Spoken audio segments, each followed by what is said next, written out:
बिस्मिल्लाहिर्रहमानिर्रहीम। हम स्टार्ट कर रहे हैं क्लास 8 की मैथमेटिक्स एक्सरसाइज नंबर 10.2 में क्वेश्चन नंबर 2। और इसमें हमारे साथ एक रेक्टेंगल दिया गया है और ये कहते हैं कि आप क्या करें, इसका इनलार्ज शेप बनाएं। सो क्वेश्चन नंबर 2 है, enlarge the given figure by a scale factor of 3। Scale factor दिया गया है वो है 3 about the centre of enlargement, और सेंटर ऑफ इनलार्जमेंट दिया गया है वो है 1 कामा 1। मतलब इसमें x की वैल्यू 1 है और y की वैल्यू भी 1 है। ठीक है। सो ये रेक्टेंगल दिया गया है और ये कहते हैं कि आप क्या करें, इसको इनलार्ज करें, मतलब इसका इनलार्ज शेप बनाएं। सही है। सो मैं इसको थोड़ा सा वो जूम करता हूँ और इसके बाद इसको एक्सप्लेन करते हैं। और इसके लिए जो इक्वेशन है, इसका जो इमेज बनेगा, इमेज शेप इसका बनेगा, तो उसका या जो इनलार्ज शेप इसका बनेगा, सो उसके वर्टेक्स उसको फाइंड करते हैं। अच्छा, तो ये डायग्राम जो रेक्टेंगल का है ये मैंने ग्राफ पेपर पर क्लियर ड्रा किया ताकि आप लोगों को नज़र आए। ठीक है। सो फर्स्ट ऑफ ऑल हम क्या करेंगे, इसके जो वर्टेक्स है उसको हम रिप्रेजेंट करेंगे, मतलब उसको नाम देंगे और वो वर्टेक्स हम उसकी वैल्यू हम लिखेंगे। तो मैं इसको रिप्रेजेंट करता हूँ ए से। ठीक है, ये हमारे साथ ए वर्टेक्स है, ये बी है, ये सी है और ये डी है। आप कोई भी नाम दे सकते हैं। ठीक है। सो ये मैंने ए वर्टेक्स से इसको रिप्रेजेंट किया, ये बी है और ये है सी वर्टेक्स और ये है डी वर्टेक्स। सो हम इसका जो है वो इमेज बनाएंगे, जो इनलार्जमेंट शेप है वो बनाएंगे। तो इनलार्जमेंट शेप, इसका जो शेप है वो बिल्कुल इसका सेम आएगा, लेकिन उसका साइज़ इससे ज़्यादा होगा। अच्छा, इसके वर्टेक्स को हम मालूम करते हैं। तो अगर आप यहाँ पर देखें तो ये ए जो है ये हमारे साथ एक्स एक्सिस में -5 के बराबर है और वाई एक्सिस में ये 1 के बराबर है। सो हम लिख सकते हैं कि ए का जो वर्टेक्स हमारे साथ है वो है -5 कामा 1, क्योंकि एक्स एक्सिस को हम पहले लिखते हैं तो वो है -5 और 1। ठीक है। बी जो हमारे साथ है वो है -2, एक्स एक्सिस में ये -2 के बराबर है और उसके में जो है हमारे साथ वाई एक्सिस में ये 1 के बराबर है। तो हम लिख सकते हैं कि ये हमारे साथ है -2 कामा 1। और सी जो है ये एक्स एक्सिस में -2 के बराबर है और वाई एक्सिस में 2 के। सो हम यहाँ पर लिख सकते हैं -2 कामा 2। और डी जो है वो हमारे साथ एक्स एक्सिस में -5 के बराबर है और वाई एक्सिस में वो हमारे साथ 2 के बराबर है। तो ये हमने इसके जो वर्टेक्स है ये रिप्रेजेंट किए और अब इन ही वर्टेक्स की मदद से हम इसका जो इनलार्ज शेप है उसके वर्टेक्स को बनाएंगे। तो चलते हैं और उसकी सॉल्यूशन की जानिब, और हम वो वर्टेक्स मालूम करते हैं और फिर वही वर्टेक्स हम ग्राफ पेपर पर ड्रा करेंगे। तो एक्सरसाइज नंबर 10.2 में क्वेश्चन नंबर 2 हमारे साथ है। अच्छा, गिवन जो वर्टेक्स हमारे साथ है तो मैं इसको लिख सकता हूँ कि वर्टेक्स आप गिवन रेक्टेंगल या शेप। ठीक है। सो वो हमारे साथ है जो ए वर्टेक्स वो अभी हमने बनाया और वो हमारे साथ था -5 1। और बी वर्टेक्स वो हमारे साथ था -2 1। और सी वर्टेक्स वो हमारे साथ था -2 2। और डी वर्टेक्स वो हमारे साथ था -5 2। ठीक है। ये वर्टेक्स जो हमने अभी बनाए, ठीक है, यही वैल्यू मैंने लिखी। ठीक है।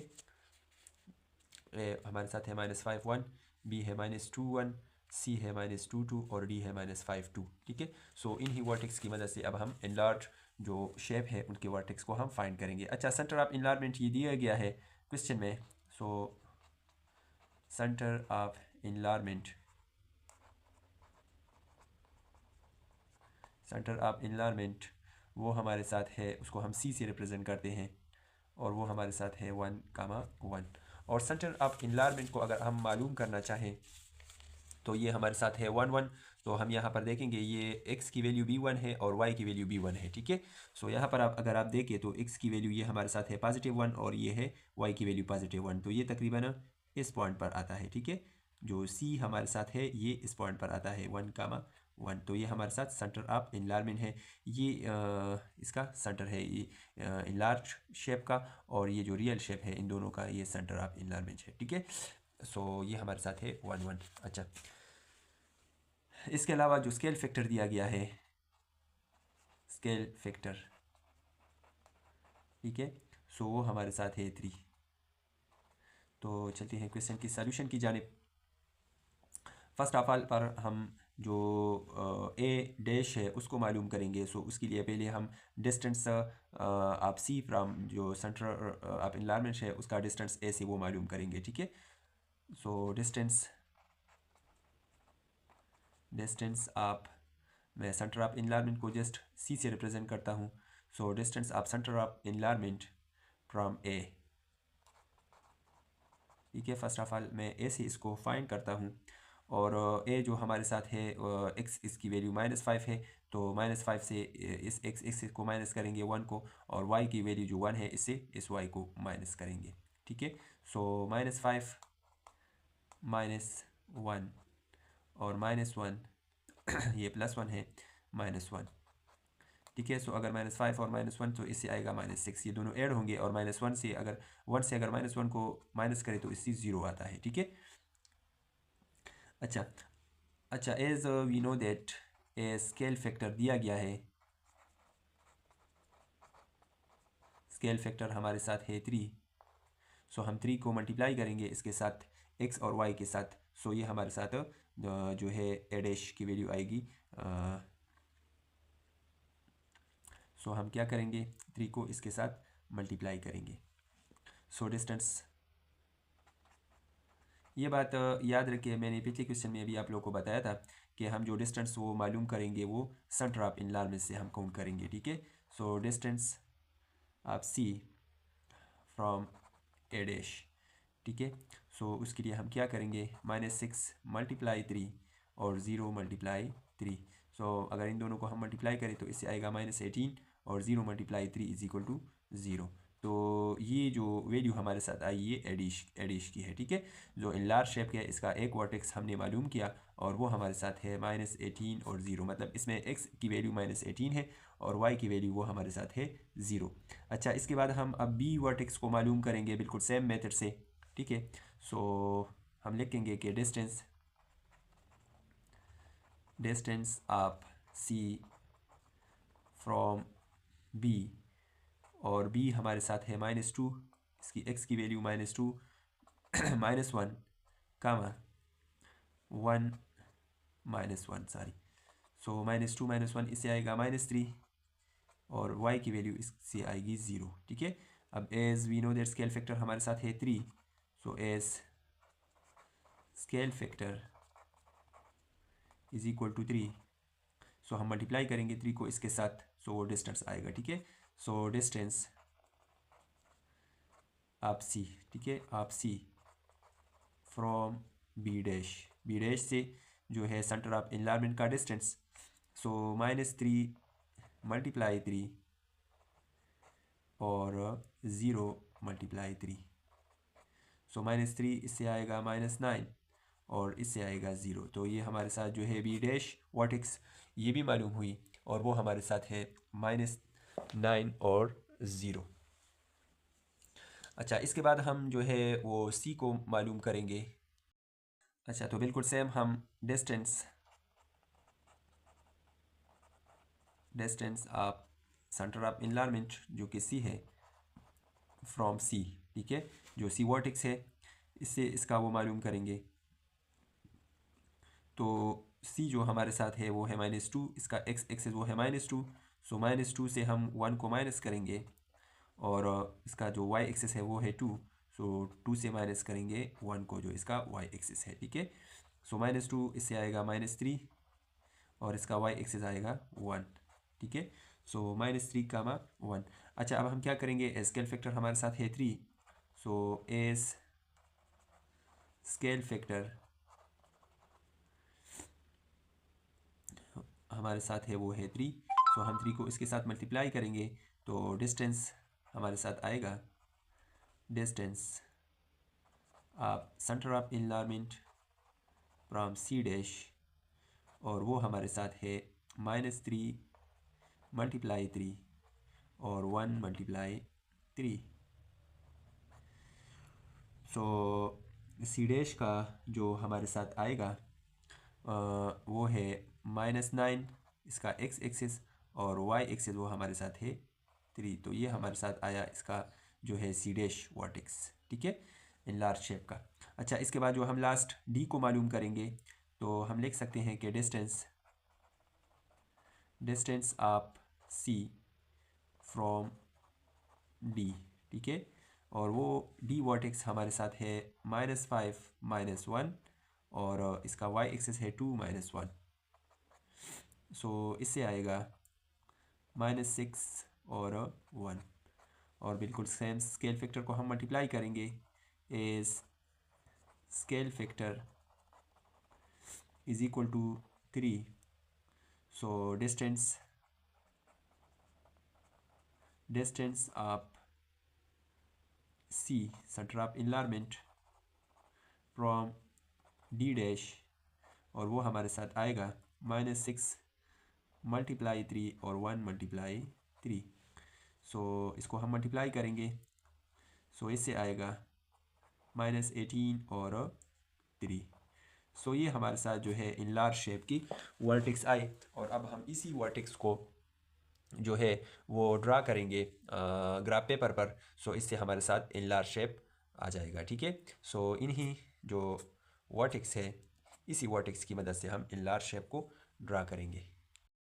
अच्छा, तो ये जो इक्वेशन से हमारे साथ जो इन लार्ज शेप की जो वर्टेक्स है वो आई, तो ए जो है वो हमारे साथ है ए डैश, वो है -18 0, और बी जो है बी डैश वो है -9 0, और सी डैश है -9 3, और डी डैश है वो है -18 और 3।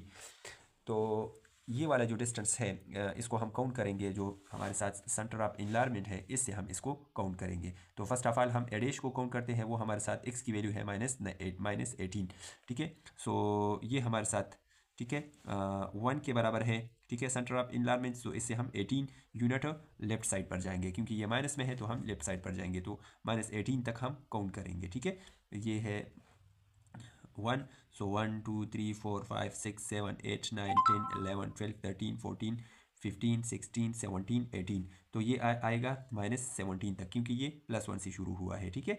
सो x की वैल्यू है -18 और y की वैल्यू है 0। सो यही पॉइंट आएगा हमारे साथ, जो -17 का पॉइंट है यही पॉइंट आएगा, ठीक है।